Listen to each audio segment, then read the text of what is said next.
Seguramente te pasó muchísimas veces de estar haciendo una dieta o un plan de alimentación y no bajar de peso. Desde la biodecodificación, eh, el tema de no bajar de peso tiene una explicación. La biodecodificación habla del sobrepeso y dice que el sobrepeso va a estar siempre en función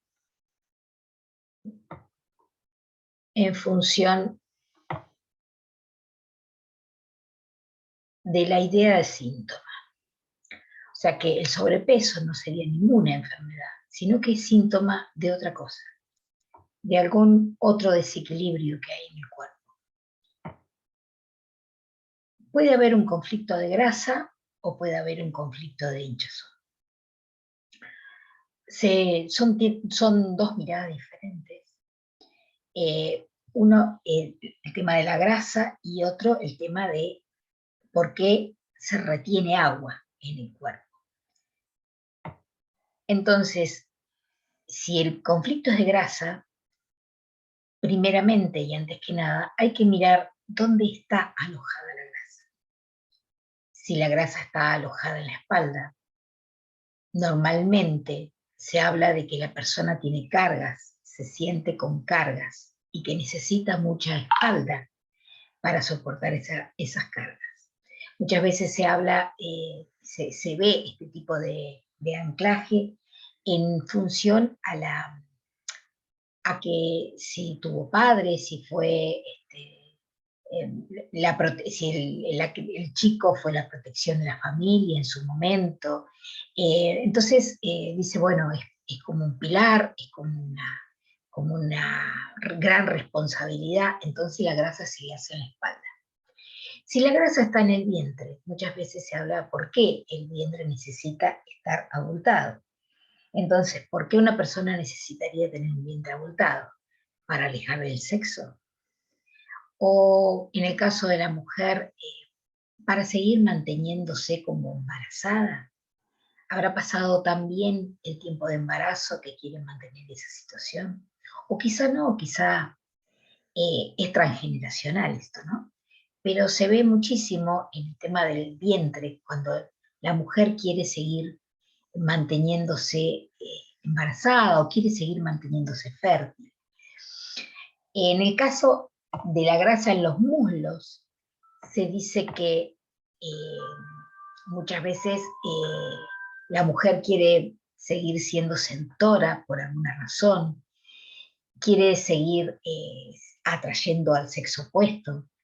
Eh, Antiguamente, o sea, tenemos la asimilación, la biología tiene la asimilación de lo que en algún momento fuimos. Entonces, en algún momento el animal mamífero que hoy somos necesitaba atraer al macho cuando había perdido una cría.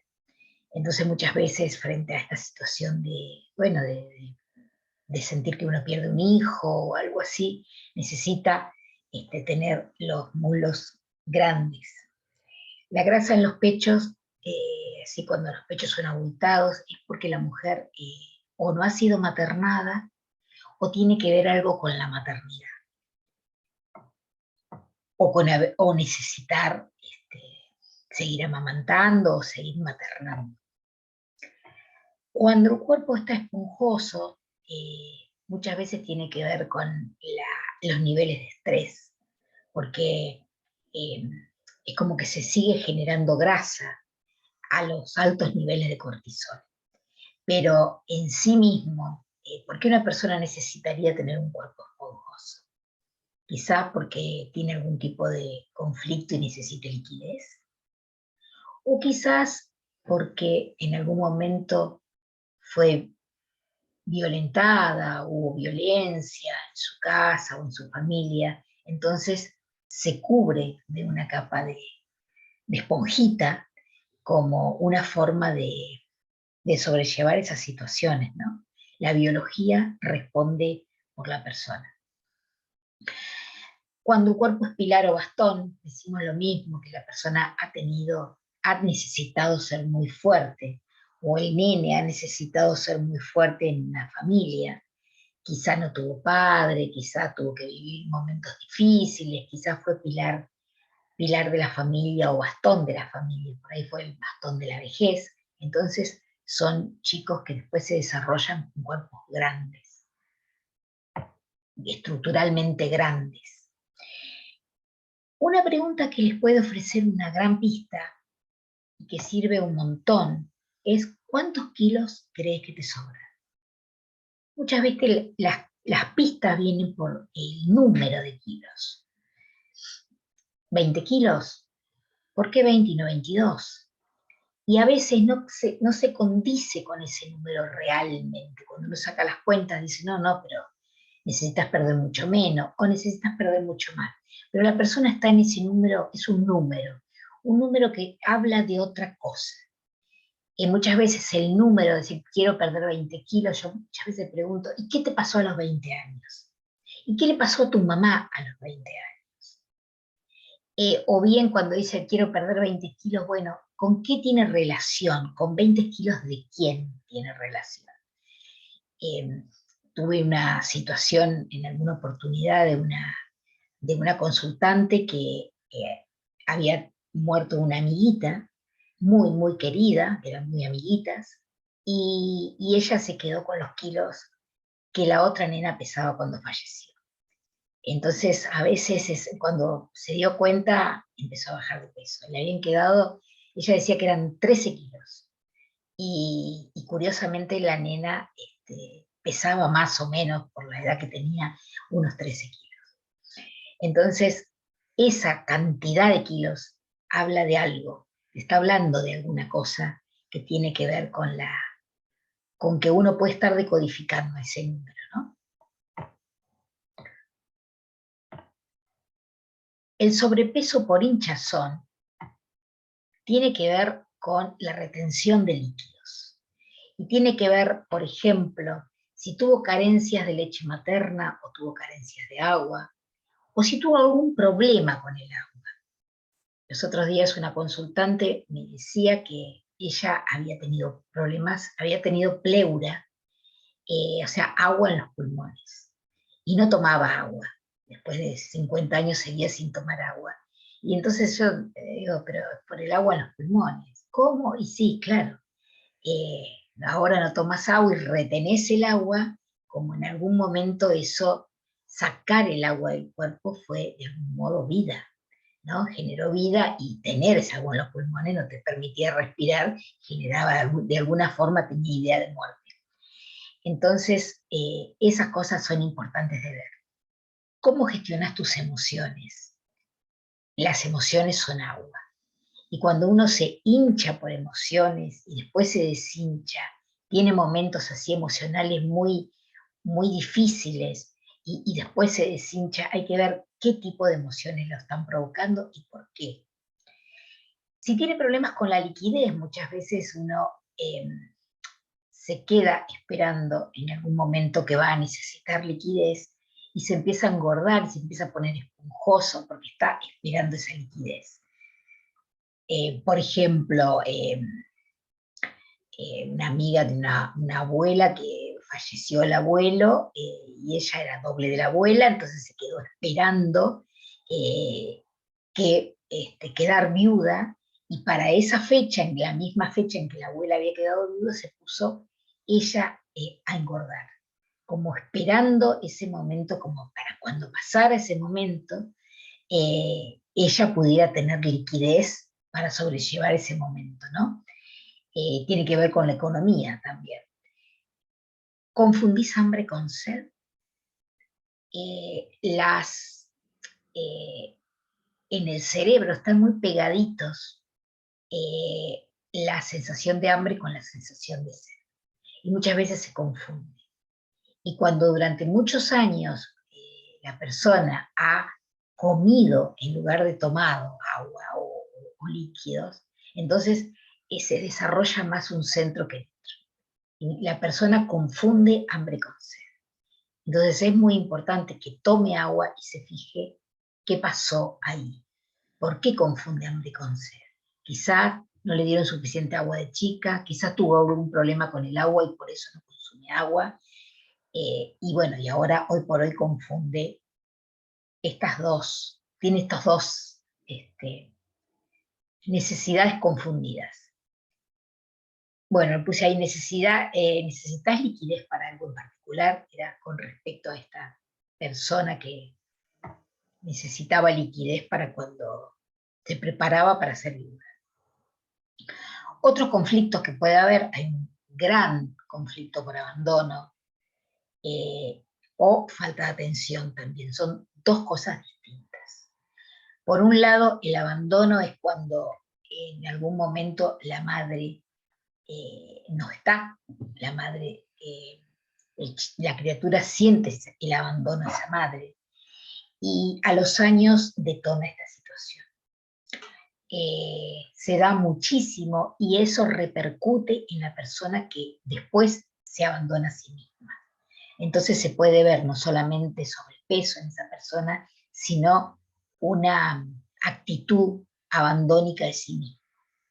Entonces se engorda, desprolija, eso se ve siempre por este conflicto de abandono, cuando fueron abandonados, que la madre lo abandonó o que el padre lo abandonó, o ambos.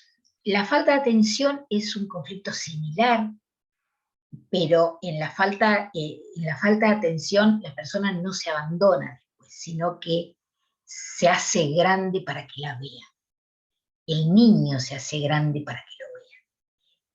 La falta de atención es cuando los padres trabajan muchas horas y el nene está solo o se siente solo, o cuando son muchos hermanitos y uno queda ahí en un rinconcito y nadie lo atiende, o él se siente sin atención de los padres, con falta de atención, porque a veces no pasa por lo que los padres hacen en realidad, sino pasa porque el chico se siente así, el niño se siente con falta de atención.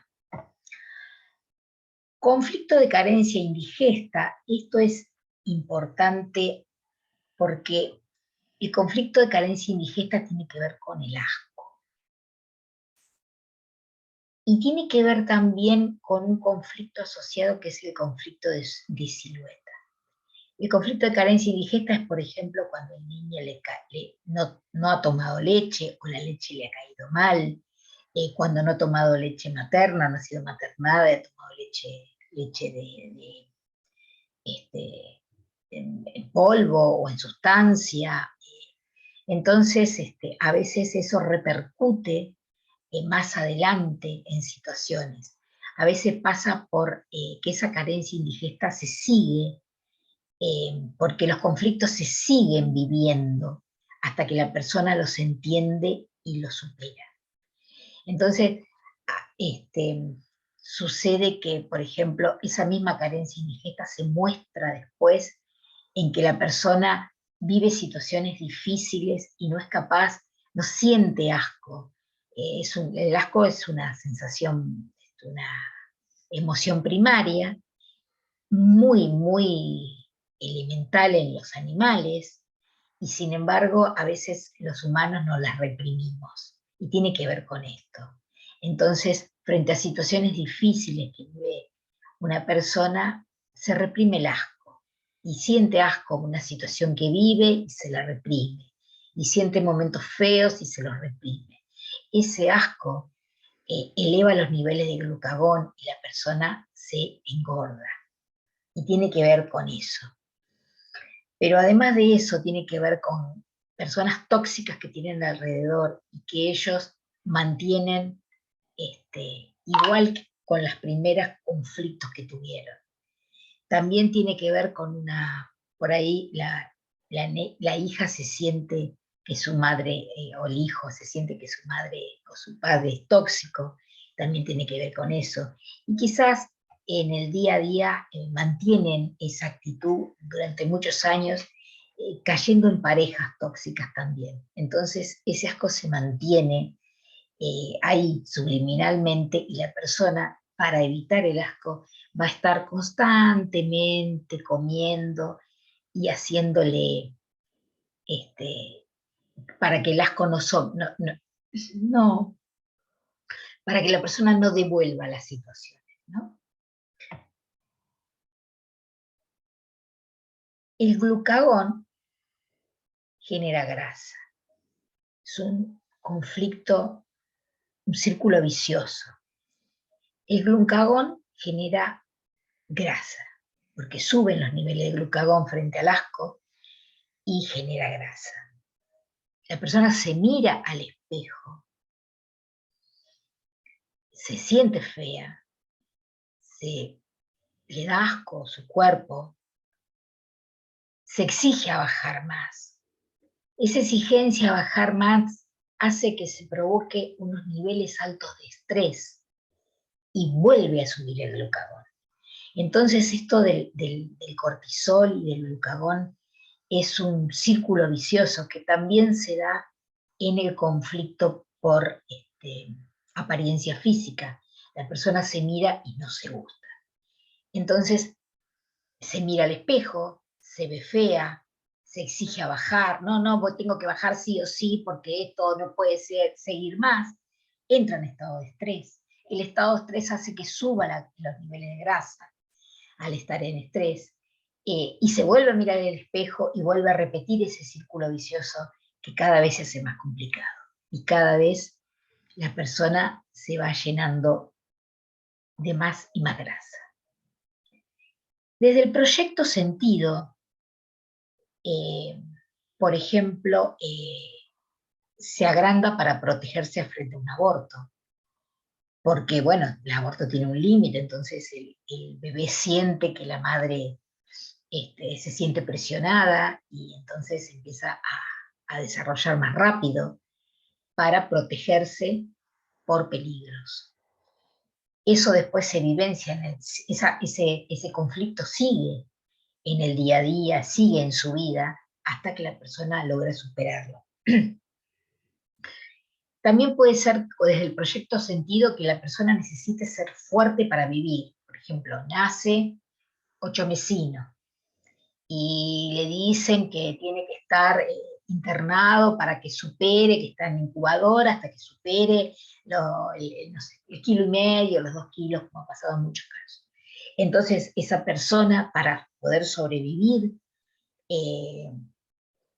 se engorda y después sigue el conflicto y sigue engordando por el mismo elemento, porque inconscientemente la biología ya lo determinó y lo sigue haciendo. Otra posibilidad es que, por ejemplo, cuando decían que éramos chicos y decían, cuanto más gordito, más lindo. Entonces uno, cuanto más gordito, ay, qué lindo el gordito, y la persona se engorda. El hijo fortachón, el hijo Gastón, el hijo Pilar, eso también hace a que la persona tenga una consultante, una chica muy gordita, pero fuerte, una persona muy fuerte, muy de hombros grandes, de espalda grande, justamente porque fue la hija más chica de una familia numerosa y ella se ocupó de los papás, que ya eran personas grandes, entonces ella tenía que ser la fuerte de la familia. Hasta que, bueno, los niveles de fuerza se le desbocaron. Desde el transgeneracional y desde las constelaciones, yo puse acá que siempre puedo devolver emociones que no son nuestras. ¿Y por qué? Porque la persona muchas veces lee un campo que no le es propio, es un campo que, o sea, el campo es propio, la familia es propia, pero está de algún modo sensibilizada por ese campo, viviendo emociones que no le corresponden. Entonces yo he encontrado personas que me decían, mi abuelo me dice que vaya a comer a la heladera. Pero vos lo conociste a tu abuelo. No, no, yo no lo vi nunca. Esa persona estaba leyendo el campo y el campo le manifestaba lo que tenía que hacer. Otra posibilidad, por ejemplo, es leer un campo con respecto a otra situación. Leer o sea, de algún modo identificarse con alguna abuela doble que era obesa, situaciones así, y bueno, todas esas situaciones desde las constelaciones se pueden devolver. Esas emociones se cortan lazos, se cancelan contratos y se pueden estar devolviendo. es importante que se vean qué emociones están siendo y cómo se pueden cortar y cancelar. Entonces yo tranquilamente veo que soy un doble de mi abuela que lo besa, o que mi abuelo quería que comiéramos todo, que no dejáramos nada en el plato, o que porque había venido la guerra, o porque había habido hambruna, y esos campos todavía la persona sensible los lee. Y la persona con sobrepeso normalmente es bastante sensible, y ese tipo de cosas sucede. Entonces es importante no solamente tener en cuenta eh, todo lo que tenga que ver con las constelaciones familiares de familiares que uno conoció o que uno no conoció, sino además de eso, esas personas que fueron excluidas. Muchas veces, caso de exclusiones, en caso de abortos, he tenido casos de una nieta que leía, que veía en el campo, sentía el campo de su abuela que había perdido un bebé. Entonces la nieta, por identificación, estaba manteniendo embarazada ese bebé que se perdió en la familia. Ese tipo de cosas también hay que verlas, es muy importante que hay que verlas, pero básicamente a lo que voy es que eso se puede sacar.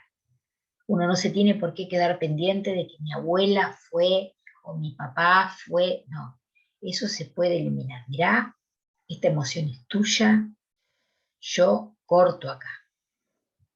Y eso quería que les quedara muy claro.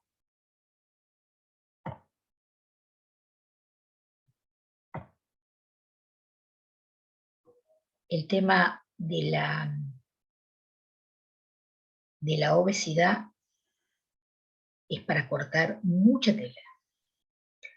Nadie sabe demasiado, eh, es muy difícil.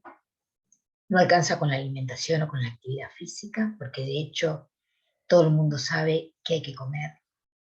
Todo el mundo sabe que comiendo verduras y frutas se puede bajar de peso, sin embargo, el 50% de la población está con sobrepeso.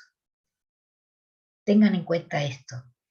Son algunas de las posibles eh, cosas que suceden y que se ven, que uno como consultor las ve en el día a día. Simplemente eso.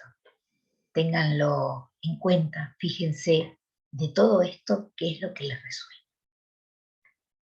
Cancele contrato, corten lazos con estas situaciones. Fíjense, mírense al espejo. Fíjense qué les dice la obesidad. Sientan, imagínense que la obesidad se sienta en la silla de enfrente y pregúntenle, ¿qué me estás queriendo decir? Y después, sienten en esa silla de enfrente a la flaquita que ustedes son y pregúntenle, ¿cómo llego hasta vos? Les mando un abrazo.